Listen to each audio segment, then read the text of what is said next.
For generations, the automobile has represented personal freedom. Once you shut the door and roll up the windows, you are sealed inside a private sanctuary, completely detached from the outside world. Automakers lean heavily into this feeling. If you read the marketing materials for companies like Tesla, you'll find explicit promises that privacy comes standard. They assure drivers that cabin cameras and sound sensors are turned off by default, framing the vehicle as a secure, impenetrable environment. When the Mozilla Foundation evaluated 25 major car brands, the results showed a systemic failure. Every single one failed basic privacy standards. Tesla ranked dead last, penalized for the massive volume of data collected and a history of employee mishandling of camera footage. Nissan's privacy policy goes even further, explicitly stating the company can collect highly intimate details about its drivers, including their psychological trends and sexual activity. The closed doors and rolled-up windows offer zero actual protection.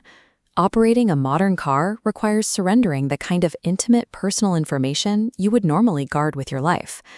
To understand how a car knows what you're doing, you have to stop thinking of it as a mechanical machine. A new vehicle is a rolling computer network that constantly surveils its occupants. This system relies on telematics, the integration of telecommunications and vehicular technologies.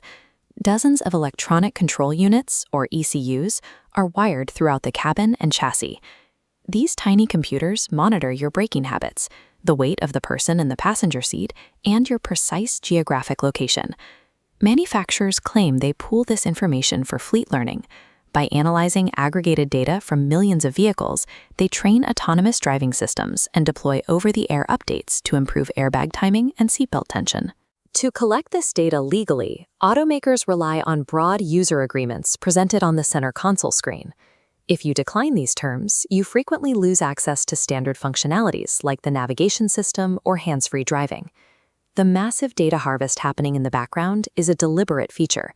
It is the hidden, mandatory toll you pay to turn the key and back out of the driveway.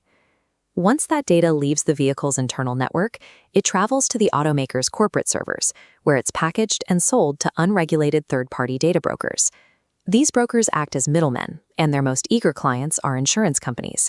Insurers purchase detailed logs of your driving habits, how fast you accelerate, how hard you brake, and where you travel, and use those metrics to quietly increase your monthly premiums.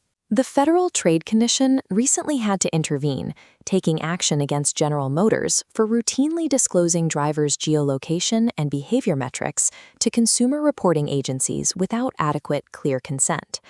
GM extracted those exact location coordinates using OnStar, the emergency response and navigation hardware mounted right on the rearview mirror. Insurance companies aren't the only buyers. Law enforcement agencies frequently purchase historical geolocation logs directly from data brokers. Because they are buying the data commercially, they can bypass the traditional requirement of obtaining a warrant from a judge. This unrestricted flow of location data presents severe physical risks. When precise vehicle tracking information is easily accessible, domestic abuse survivors can be monitored and located by their abusers using the car's own integrated services. The information your car generates to help you navigate or call for help ends up in the hands of entities using it to either drain your bank account or track your physical movements. This ecosystem thrives because the United States lacks a comprehensive federal data privacy law. There is no single overarching statute that dictates what companies can and cannot do with your personal information. To police automakers, regulators like FTC Chair Lina Khan have to rely on their existing authority to stop unfair or deceptive practices.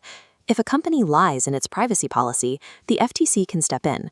But issuing specific consent orders against individual companies is a slow, reactive process. The agency is forced to chase down violations one by one across a massive global industry. Other agencies are trying to patch specific holes. The Federal Communications Commission has explored using the Safe Connections Act to force automakers to separate phone lines and vehicle tracking accounts so abuse survivors can sever digital ties with their abusers. These bureaucratic and legislative fixes move at a crawl, while the sensors embedded in modern vehicles capture more granular data with every passing model year. Until federal regulations actually limit the data that can be collected and sold, the driver's seat will remain a site of active surveillance. Putting your hands on the steering wheel means handing over your privacy.